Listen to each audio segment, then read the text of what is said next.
Hola, mi gente, and welcome to another episode of Growing Up Spanglish. This is season 2, dedicated to the broader South Florida, because we want to also show love to Broward and West Palm. This is your girl, Roxy, but just a reminder, I'm starting to go by Rosaline now, so just getting you comfortable with it. But shout out to Collab Studios. That is our home for season 2, the sponsor, this beautiful, great space smack dab in the middle of Miami. And yeah, we're going to get right into it. Oh, when you hear the little devil, I got to come up with another name because not the devil. Yeah. The little empanada to my left is KJ. Hey, she says empanada because I'm full of flavor, okay? I'm just letting y'all know, all right? Exactly. What's going on, exactly. Producer and oftentimes a little voice that you will hear. Yes. And yeah, let's get into it with the guest for today. So excited because we said this season was going to be dedicated to more than just Miami. And so we got somebody straight from West Palm. Introduce yourself. Ricky Perez, Salvadoran-American, repping West Palm Beach, 561. Yes. Appreciate you having me. Thank you for being here. Thank you. Thank you for making your way down. No, for sure. It's always a treat to come down to Miami. Yeah. But yes, truth be told, you asked earlier, we don't make our way up there very often. Gotta keep it real. It's very few and far in between the times that I have gone up. I've gone up a few times, some parties that I've seen pop up over there and stuff like that. So there's always a little vibe, things cooking over there. Y'all got your own little situation. We're putting in the footwork, just trying to add some culture to it, Its demographic is predominantly white, so it's a little bit more difficult for us to set up shop. But, we got a community out there and we're doing and introducing our culture to everybody. Tell the people what you do there, because you own a business. So I am owner of Zipitios, Mesoamerican. Started as a taqueria. I started at Tacos and Hip Hop, which was a party that I set up with my partner, Steve. And then from there, it grew into a brick and mortar, which my wife helps me out with, called Zipitios. And we started selling tacos, and then I sneaked in the pupusa just to kind of, educate people on and add Salvadoran your culture. Own, right. For sure. And what does it say? Say it again, Zipitios? Zipitios. Zipitios. And what's that? El Zipitio is un duende. It's like a little elf. It's like folklore. Okay. So he comes out in the jungle and he throws rocks. He's mischievous. If you catch him throwing rocks at you, he'll give you 3 wishes. But there's a bunch of different stories. So you might hear one from another Salvadoran that's completely different. Okay. No, that's cool. I love when people really intertwine their culture with, their branding and stuff like that. So that's really amazing.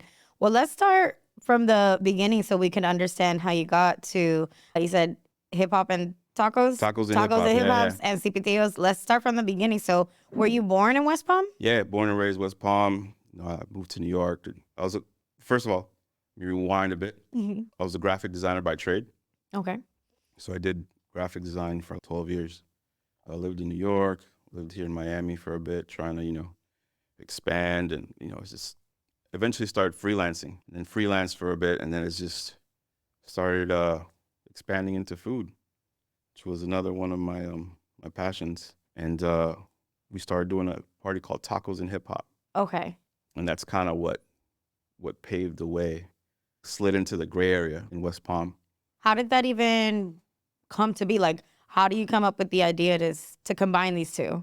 So me and my partner, Steve, we always thought about putting events together just to, bring the culture out, do things out there. And we were on the Hypebeast blog one day. This was like 2013. And we saw this event in Berlin, which was burgers and hip hop.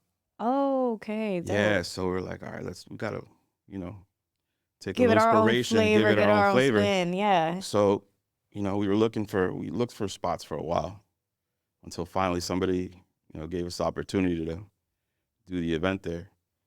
And we had a good run, we started 2015. So we did it from 2015 till about 2018. Yeah. Was it like a monthly thing? Yeah, it was a monthly party. And it was insane. Like the first one, I didn't really expect the amount of people that came out, but it was like 300-400 people out there. Wow. Yeah, was it like an outside thing? Yeah, it was in an alley. Okay. It was in an alley, so it was pretty dope. It was a coffee shop. in Gotcha. downtown West Palm. And who's making the tacos? Are you making them? It was me. Oh, It shit. was me, Okay. me and my cousin, my wife. It was like a whole family. All hands on deck. Yeah, all hands on deck. Because the way I started making tacos was actually just started reading books, looking at recipes. I liked tacos before, and my wife happens to be Mexican, so I would try to impress her family. And like Makes sense. the first couple of times, they were like, "Nah, this ain't it," because I was doing like some Asian fusion shit, Okay. and they was like, "Nah, this ain't it." So then, after going to Mexico a couple of times, I finally got some. You were dedicated. Yeah, no, we would go out there. We still do. We go out there a lot. Yeah. Just, try to bring bits and pieces back. Right.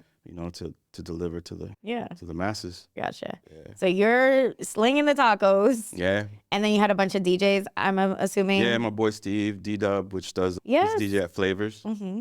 Yeah, and we just try to rotate the DJs. And So then from this, it's a success. yeah. You decide maybe it's time I kind of open a business with this, the taco situation. Yeah, so from tacos and hip hop, that kind of gave us. So we started a sub brand for tacos and hip hop, which was Zipitios, because Okay. I saw that it had legs, it had wheels to move. So we started branding the Zipitios, and we just started popping up at different events that they would Okay. have, little outdoor flea markets, little night markets, and stuff like that. Yeah. And then they opened a food hall called Grandview Public Market, and I guess they heard of us. We did a whole tasting for them, and that's really where we took off with that opportunity. We were at a food hall. We were there from 2018 till just recently, till December. But in May, we opened our brick and mortar, Cinco de Mayo, when we opened our brick and mortar in West Palm Nice. Beach. Yeah. And talk a little bit about that, because you said 2018, and shortly after comes the pandemic. How do you survive that? Crazy. It was nuts, but we did it. There was a lot of pivoting.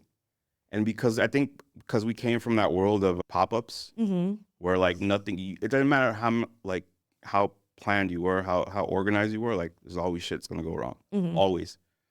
So when that happens, you just gotta learn how to pivot and left to right, back, forth. So when the pandemic hit, like we were, you know what, it was scary, because like everybody was scared, but we were like, okay, we gotta go, we gotta make this bread, we gotta.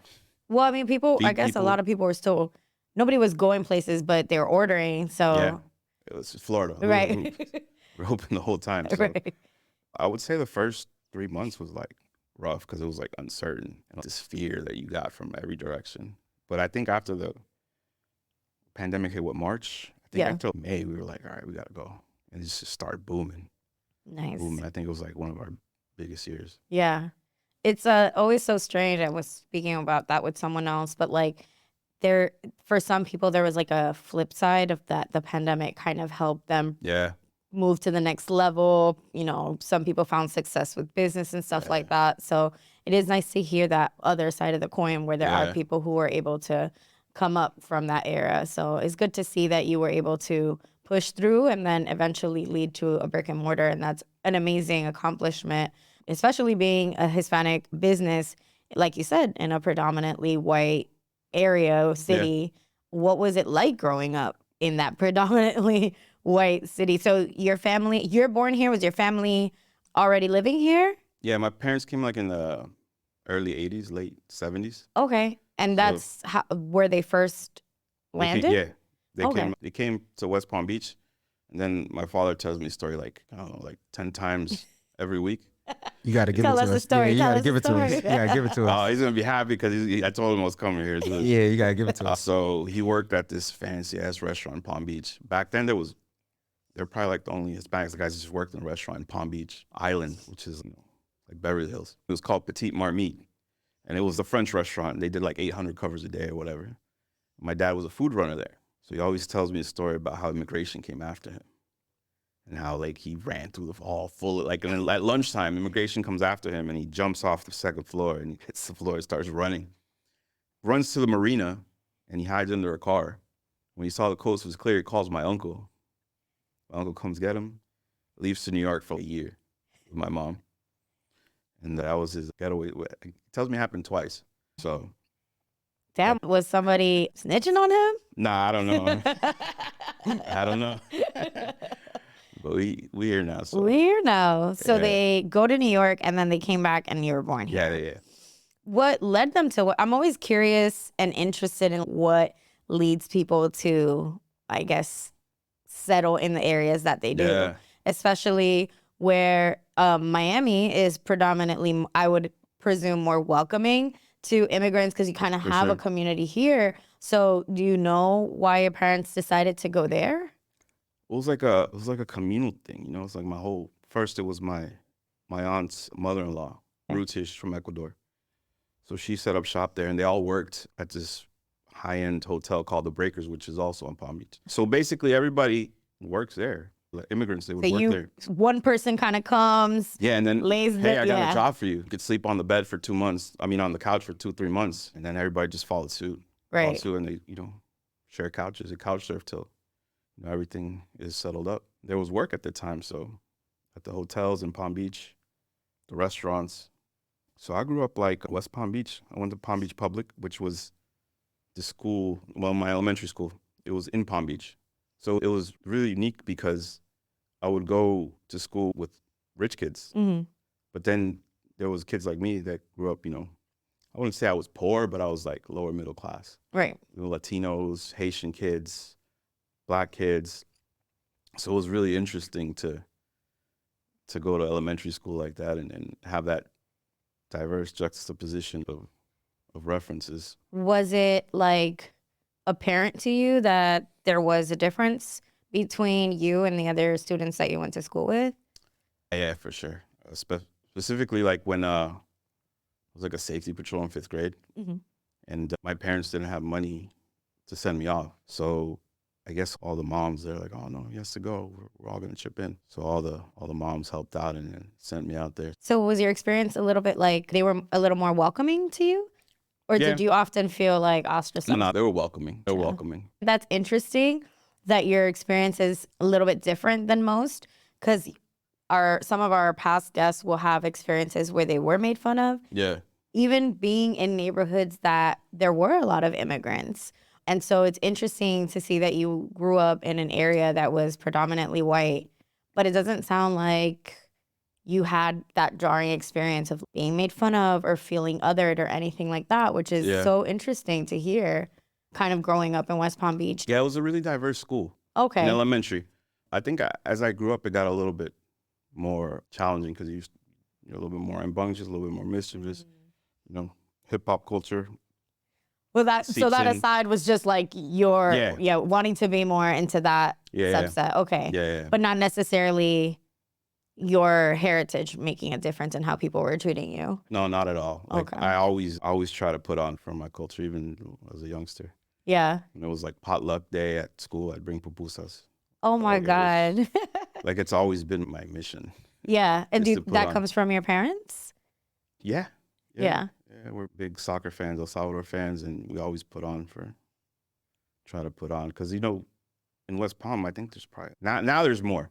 But before, it was like maybe like 10 of us. Oh, okay. Salvador. Did y'all all know each other? Yeah, for y'all sure. all got For sure, together. for sure. Okay, gotcha. What other nationalities are in West Palm? Oh, man. Cuban, of course, Puerto Okay. Rican, Dominican, Honduran, Nica, Guatemalan. There's a big Guatemalan diaspora out there for sure. So it's pretty diverse, pretty Yeah. mixed. Yeah. But That's I would dope. say number one being Cuban and Puerto Ricans, Colombians a lot. So it's pretty diverse. It's not just, predominantly white, but there's a good mix of culture out there. Yeah. But it's in pockets, It's in pockets, so you got to go outside of certain areas to find it. So has there been like a difference or like a growth from when you were younger to now? Oh, for sure. A lot more. Yeah, for Gotcha. sure. I'm curious because you said that you saw your parents, like your parents kind of influenced your pride, right? Yeah. And you said that there's 10 of you guys essentially Yeah. in West Palm Beach. Yeah. So like being a pioneer and carrying that flag must have felt like amazing, right? Yeah, it still does, yeah. What's one thing that you like truly remember seeing your parents doing, being like, that's what we do?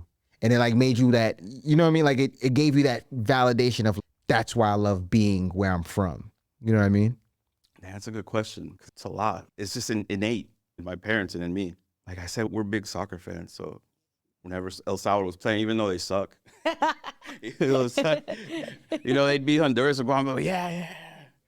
So I think that's kind of where it stems from. Yeah, that's where it stems from. Gotcha. My uncle was a pro soccer player, so it's like I was always rooting for El Salvador. There's a sense of pride, and also just the fact that like even something as, you know, I wouldn't say it's like small, because to a lot of people, rooting for your soccer team is a really big deal.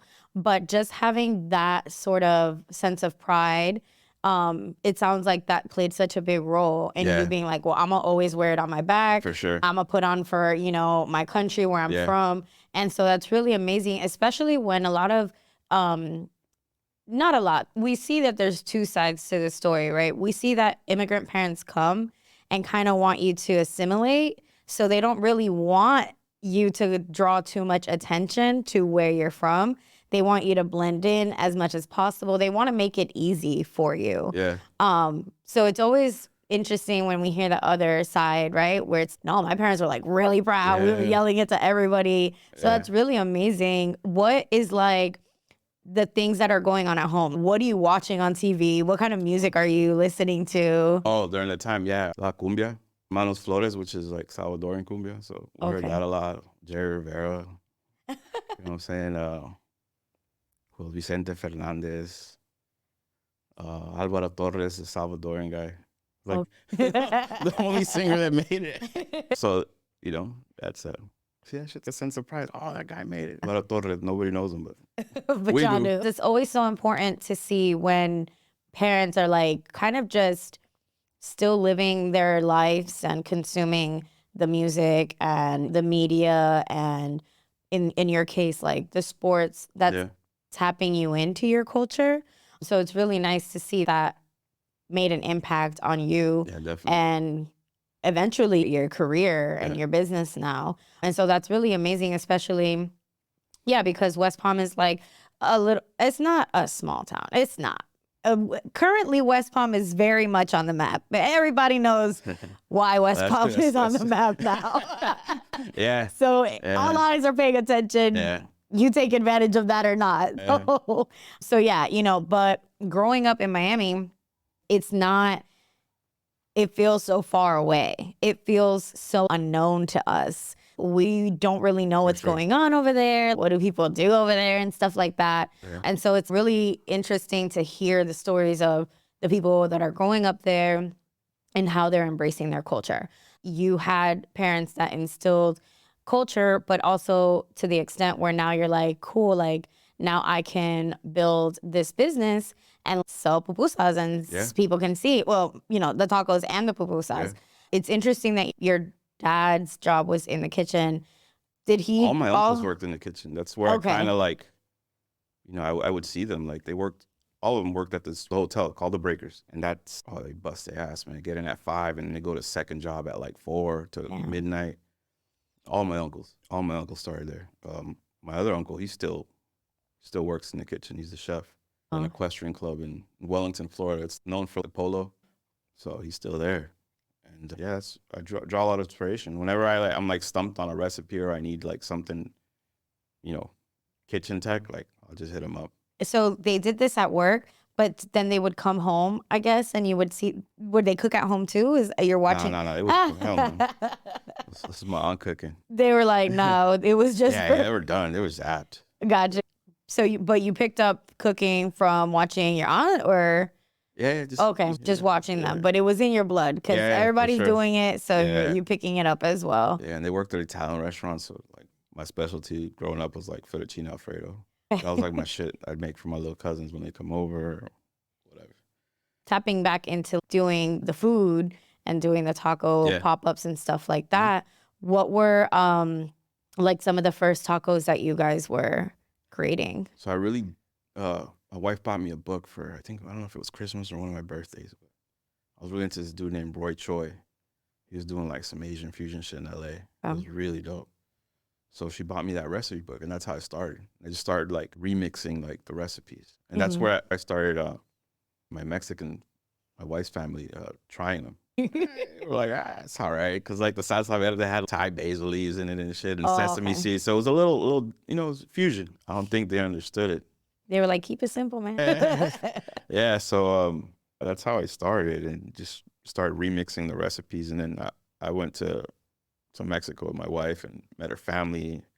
Saw What what part they of were cooking. Mexico? Michoacan, home of the carnitas. So Oh. yeah, we take pride in selling the best carnitas in Florida, I think. You don't say I think. Pop your shit. Right. Talk You your know what I mean? shit. Talk your shit. If you believe in it, you feel me? Yeah. So that makes sense. Okay, so you go here, you learn, I mean, straight from the source. Yeah.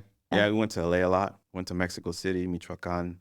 And that's where I think, developed what we have at the menu now, which is a little bit more traditional, Mm-hmm. but with a little spin in it to where you can taste the difference and taste where the fusion comes in. Can you walk us through that? Like what that experience was like in regards to just I'm going to call it a pilgrimage, right? Yeah. Just because it sounds similar to like when a fashion student is very excited about working at a house, right? Or trying to learn how to design. They have to spend some time at a house essentially to get the skill and be able to understand said business. So what was that like for you, learning how to make authentic tacos? And even when I listen to you talk about your family and the dynamic of trying to impress her family as well, right? Your wife's family as well. Yeah. It sounds like you're ingrained to some degree of learning with your family, but also learning in real environments. Yeah. Take us through that if you could. It was great because I like to eat, so it was dope. But and I was just a lot of trial and error, you know. Like I would put specials out, and some would work, some wouldn't, and I would bring things back. I think we brought the birria taco, you know, the one that you dip, the one that's like popping, whatever. So we started doing that, and it like really hit. And that's something that we picked up from. We went to LA, and we tried it, and we're like, oh, this is good, man. We gotta put our spin on it. So we did that, but it was just like really enriching. Mm-hmm. And you know, I'm blessed to have been able to go to Michoacan, to go to Mexico City. Did you learn specifically from her family there? Well, yeah. I mean, when we would go to her family's house, I just watch them cook. Oh, you're watching them and I'm just watching. specifically. They were like on a comal, just cooking with leña, and that was amazing to me.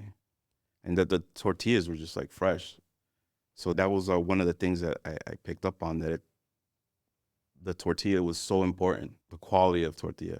Because, you know, you can have the best seasoned meat, but if your tortilla is trash, right, it's going to level fall apart. Yeah, and yeah, it's going to level it down. So sourcing good tortillas was really important to us. And we made it a mission to try to find good tortillas. Are you making them, or are you sourcing them? No, we're sourcing, Okay. but they're nixtamalized, but they're good. They come from LaBelle, Florida. Yeah. So it's good stuff. Is that something else that is part of your kitchen, sourcing things locally? Yeah. Okay. Like tortillas, they come from LaBelle. Queso fresco from Belglade. Okay. Yeah.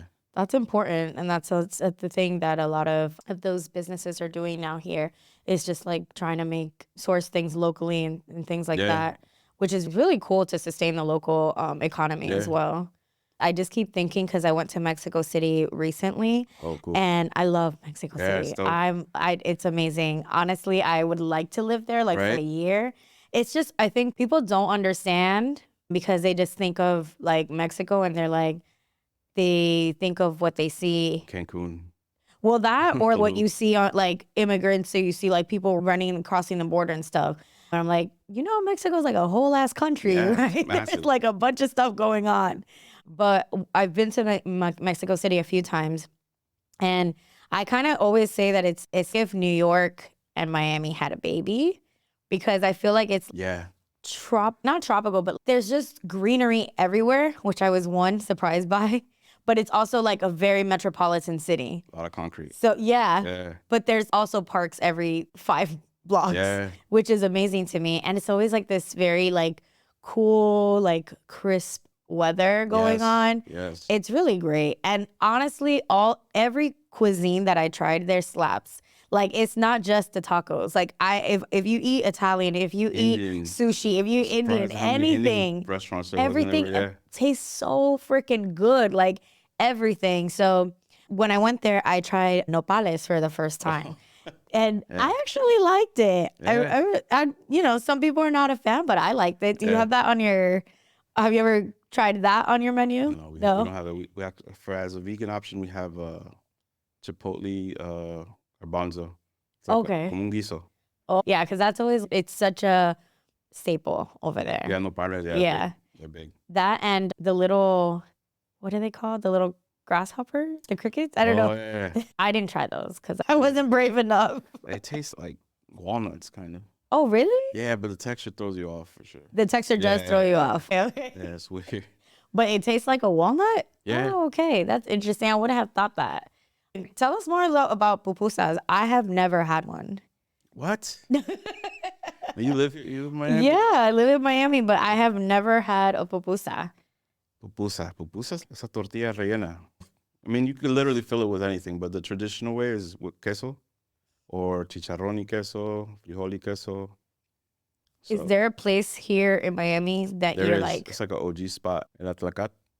oh my God, my Yeah. mom was just telling me about this That's place. the OG place. That's what, like, when there was a drought of pupuserias in West Palm, I mean, there was only one, but like, we'd come to Miami and that's where we'd hit up. We'd go out. Really? Yeah. Shout out to Atlacat. Oh my God. I swear I was just, I don't know, why were we talking about this? I think because my parents have been here for a while in Miami for a long time. And when they first moved here from New York, they landed in Little Havana, which most Spanish people do. And I guess I think we were talking about like where you ate when you were like on a budget in that time period. And oh man, this restaurant, I remember I could get a good meal for $3 or whatever. Yeah. So they were like going through the names of different places, and then they brought this place up. So that's so funny. Yeah. So that's the OG spot. I gotta go Yeah. there and try the pupusa, and I could just There's do. probably more because I feel like there's more Salvadorians here now. There's probably my radar just pupuserias. No, but if that's the OG spot, that's the place I gotta go try. That's the OG spot. And you're saying I gotta do queso and chicharrón? Do revuelta, which is Oh, okay. chicharrón, queso y frijol. Okay. Nah, but you gotta come to West Palm. You gotta come have. Oh, that's true. We do that. Zipitios. So, Bro, take the Nah, bright line. gotta take the bright line. We're gonna make it Listen, happen. when we have tacos and hip hop, it's on Cinco de Mayo. You guys gotta come down, man. Oh, I'm down. no, we're definitely I'm there. going. I'm there. For I Cinco gotta de pull Mayo, up. definitely. It's on a Sunday, so y'all could take Oh, the bright hell line yeah. at noon. Yeah. Take it back at 7. Yeah. Y'all be thrown on the bright line. Have you taken the bright line? Yeah. Yeah. Have you done the? Yeah, it's just expensive. It is pretty pricey. I haven't done it yet. I heard that they got like a bar on there, like you can They buy do. liquor. They, and they everything on have there. two Oh. types of tickets, I guess. One is a regular, and then the other one is like with the drinks. Oh, yeah. I actually wanted to pick his brain because you said you like to eat, and we're talking about food here, and ultimately like families congregate around a dinner table, right? What's like the thing that takes you right back to a specific moment in childhood? If you ate it right now, or your mom made it, or your dad made it for you, and they took it, I'm talking about it could be your favorite dish. So on Sundays, my dad didn't work. My dad did landscape, so he bust ass all week. But then Sundays, it was like his day to just like chill and eat, whatever. So his thing was to eat Salvadoran breakfast, which is like black beans, like refried, eggs, picados, revueltos con tomate y cebolla, and a shitload of butter, and queso, and tortilla. If there wasn't tortilla, we'd Cuban bread with it, which was bomb. So we would remix that. That's something that it was like a reshaping of the traditional Salvadoran breakfast was the Cuban bread. Yeah. And then my mom's pollo guisado, the things that take me back, man. Do you have anything like that on your menu that's reminiscent of that, like particularly like an homage to your parents? Yeah, so we put that in a burrito, a breakfast burrito. Oh. Yeah, the wolf picados and the beans and the cheese, we put them on special. So Sundays was a day that you guys could relax. Yeah. That was a day where y'all was waking up, making the big breakfast, probably watching soccer. Exactly. Exactly. No, on Sundays it's usually just be my sister, me, my dad, and my mom hanging out all day, chilling. I haven't even asked, were you going back, like visiting El Salvador? Or? Yeah, I have been back. Yeah? Yeah, I've been back a bunch of times. What's that experience like for you? Man, it's amazing. It's growing so much now. You know, it's been like a shift in the country. Went from being like the most violent country in Latin Really? America to it's like the safest one now. Really? Which is, I've been able to take my wife back, my cousins back, my niece. You feel that sense of security now. I hadn't been back since 2007 before, and I went back in 2020. Yeah. So when you were younger, you guys were not visiting often because it was dangerous? It got dangerous like in 94, 95. But before that, I'd go every year, every summer, yeah. I actually lived there for a year and a half. So it's 94 when everything started to get bad there. What was that due to? I'm not familiar with. So there was a lot of immigration from El Salvador to California, Washington, D.C. because of the Civil War, which was like in the mid 80s to like late 80s. So it was like a huge migration.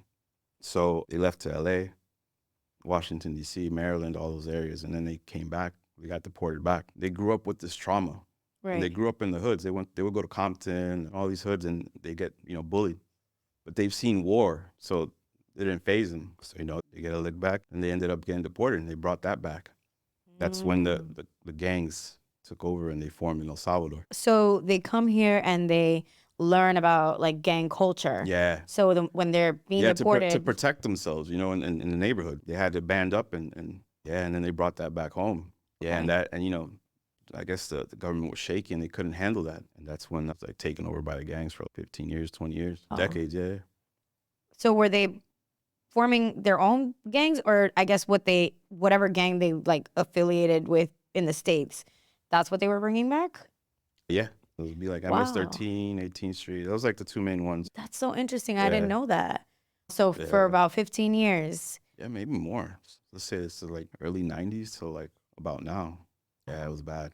And so when you were being sent back, I mean, you said you went through during the summers. Yeah, and then I spent a year and a half there. I was like 8 to 10.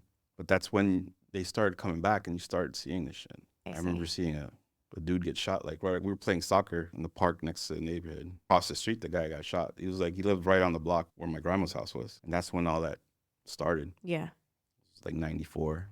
So I remember vividly seeing that wave like hit immediately. So you witnessed someone get shot at 8 years old? 8 years old, yeah. Damn, that's crazy. Yeah. What does that do to you? You know what's crazy? It's like that scene from what's that movie? Ricky. Oh, have you ever seen Boys Dead in the Body? Hood. Yeah. Yeah, it was a lot like that because you're young and you don't really get the whole, the impact. You just see the dude laid out. You hear the bang and you see the dude laid out, just leaking. Did you happen to know who that was? Yeah. Oh, you knew him. Yeah, his name was Don Germán. He worked at the Mercado up the street. So he was a target because he owned the stall at the market and he was coming back that night. And that's when they got him. He was a target because he owned the owned stall a at the local market. Got you. Yeah, and he was walking back home. Yeah. The market was Mercado was like maybe 8 blocks away. Mm-hmm. No, what I was trying to ask was like, is that like normal? Because you own a market, they perceive you have money on for you? sure, yeah. Okay. Yeah, you own a stall, so you're coming back with cash. bread. Money that night. night. Yeah, you got some money in your pocket. Okay. So when this happens, what's your parents' reactions? Are they like, all right, we going back? We got to send you back?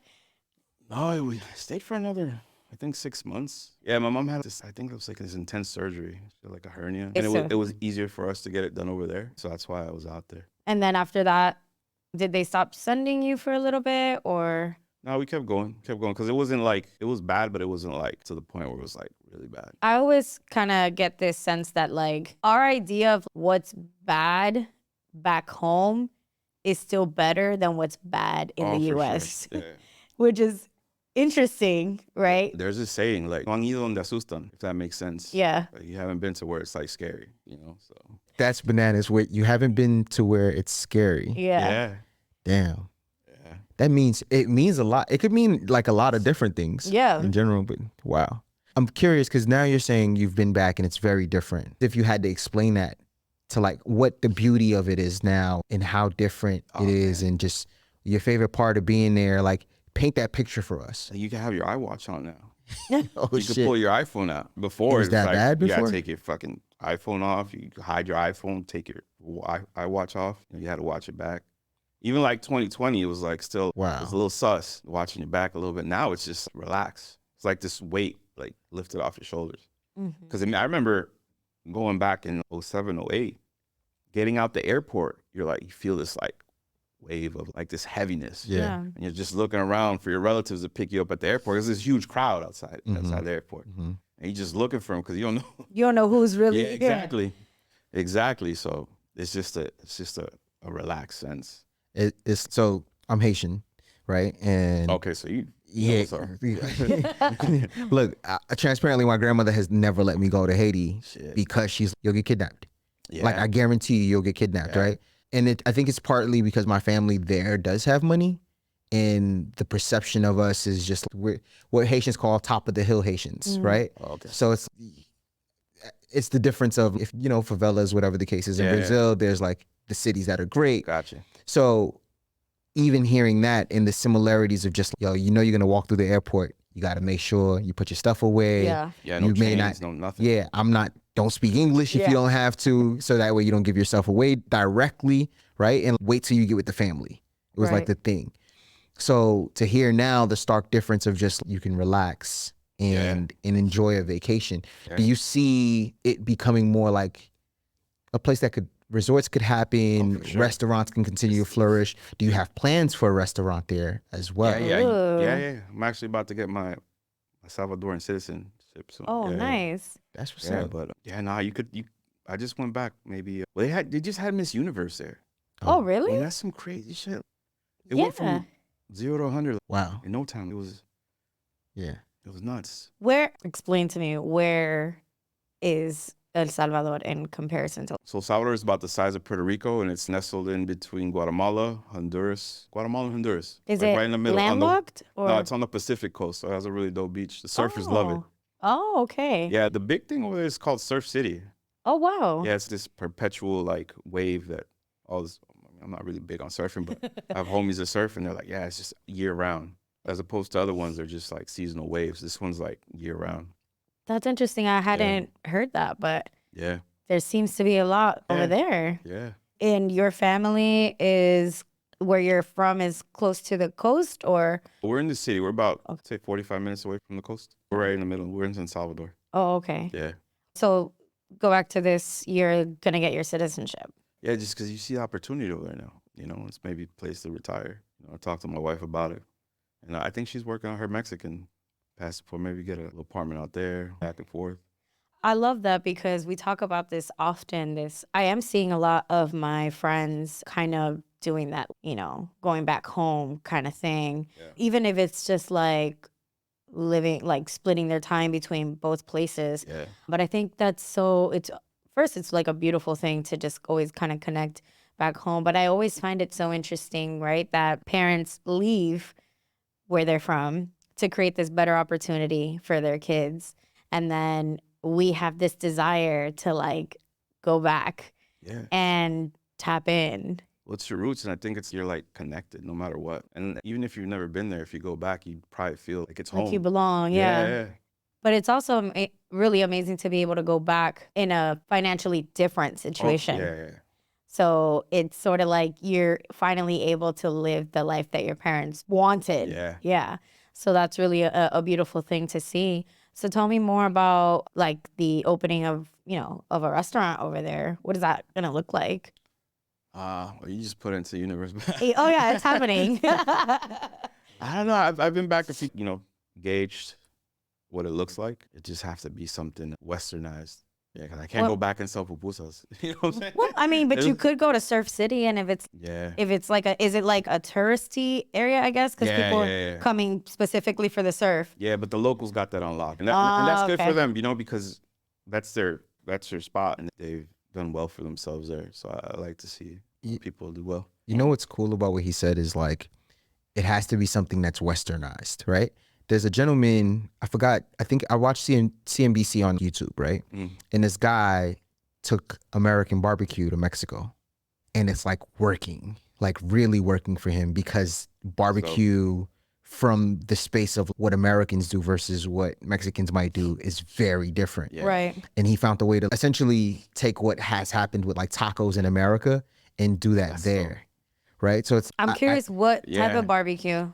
It was like he was saying like Texas, like brisket. I think it's like ribs and things like that along those lines, but it works. Yeah. It's the product is like probably fresher. Yeah. Because it's easier to get like locally sourced stuff. Yeah. I think when you eat food in like certain other countries and they don't have all of the chemicals and stuff that we put here. Yeah, I know, for sure. The taste of the food is it has the essence still. Exactly. It's not zombified, you know what I mean? Right, exactly. So I think, going to another country and taking the idea of something that's American, it should work. It sounds like a no-brainer. Yeah, and I think that's what, like, if you find it like a happy marriage between what you do now and what something that's happening in America there and take that to like El Salvador and just do something beautiful. Yeah. You know what I mean? But then still having pride to it that, no, while I'm El Salvadorian, I'm also American too. And here's my contribution of that on both ends. Yeah, I think that's like it's a happy accident is what I would call it. If that's a good point. If I were to ever do something, it'd have to be something to where it's like accessible to everybody. Because there is like a huge wealth gap over there. If there's one here in the States, over there it's 10 times bigger. So I'd try to make something to where it's accessible to the poor and to everybody, you know? And that's, I think, where the challenge would be. But it's in the worth works. it. It'll definitely happen. No, and I think that I could tell that the art of making food is really important to you. Yeah. It comes, you know, from your family. And so I think it'll translate in anything that you do moving forward. So I can't wait to go to West Palm. So we definitely coming up there. Definitely. But let the folks know like where they can find Zipitios. Yeah, at Zipitios, you can find us on Instagram, Zipitios. Yeah, just check out our feed. You can order on Castrop. Our homies from Castrop make it easy for you guys to order. And where is it physically located? It's on Florida Avenue, 2676 Florida Avenue. Perfect. I'm going to send a wave of people over there. Now, hip hop and tacos, right? Yeah. Okay. Tell us what that's like at your actual spot. Because I know you said you did it at like a pop-up, but like Lit. show, yeah. And you said you're an OG, so let's talk about that. Just, I know we're trying to rap, but I'm interested. Who are you listening to? Did your parents trip out when they first heard what you were listening to versus the music they grew up on? When I was legit, when I was little, I remember I made my mom get me a MC Hammer. Oh, my mom, the guy with the pants. I want those pants. I wanted those pants. We couldn't find the pants anywhere. Oh, you know what I did? I found them at the swap shop in Fort Lauderdale. I got a pair of the pants. But yeah, she was like, nah. She made me return the tape. Yeah, it was a tape. Damn. Oh, it was a tape. But yeah, I grew up to Trick Daddy, JT Money, Juvie. And do you see hip hop references in your spot? We haven't been yet, so like we're asking just to understand what the vibe is. You know what I mean? What kind of you'll hear it when you walk in. It's weird because you'll hear like Kid Cudi, and then you'll hear like Enanitos Verdes or Maná. So it's like a mix. It's a good mix. It's a good Spanglish mix. Yeah. And you'll see some of the references on the wall. And I know you said your wife is Mexican. Regional Mexican music is like growing like really fast, and it's catching on in the U.S. with like artists like Peso Pluma. Are you guys also mixing that into the culture at your restaurant? My wife loves Peso Pluma. It's definitely a On playlist. the up and up, yeah. Right. We actually just did a little video. If you go to Instagram, it came out dope. It was like Vivaldi mashup with Peso Pluma. Yeah. You guys gotta check it out. Normally we ask our guests like if there's a saying that you grew up hearing from your parents or that's like very specific to where you're from. Oh, my dad used to say, "Cuando vos vas, yo ya vengo," meaning that when I was thinking of something, he already thought about it 10 times. Right. I'm gonna tell my nephew that because I be trying to tell him. I do it in my own version. As I've already been here. I already know what you were thinking. I thought about it 20 years ago. He's always like, man, Titi, how did you know? Because I'd be like, you're not slick. We've been here. We've all been here. Yeah. So that's the one I gotta tell him. That's a good one. That's a good one. So we do this little thing, and because we kind of just want to know if culturally this is the same across the entire diaspora. Yeah. So do you recognize this? Yeah, for sure. Okay. And what do you think is in here? Or what would normally be in here? Be a sewing kick or some pens. Okay. Pens. Random staple my mom had.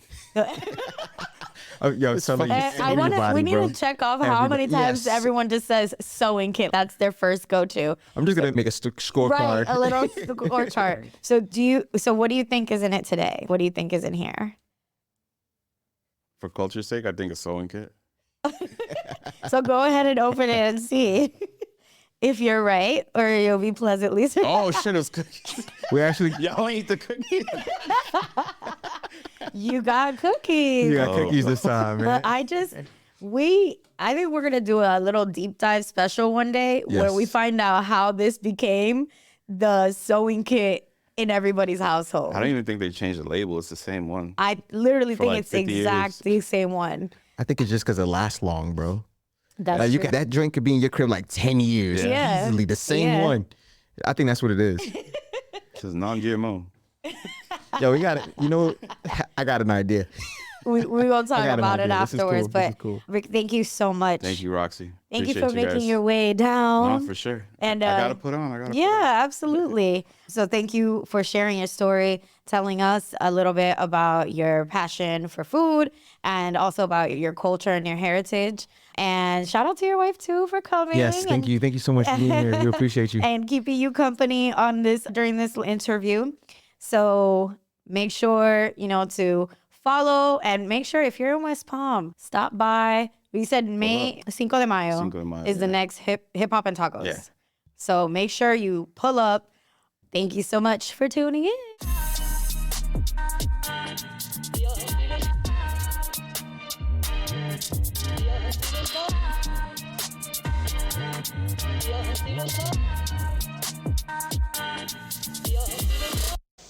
Yo soy boricua.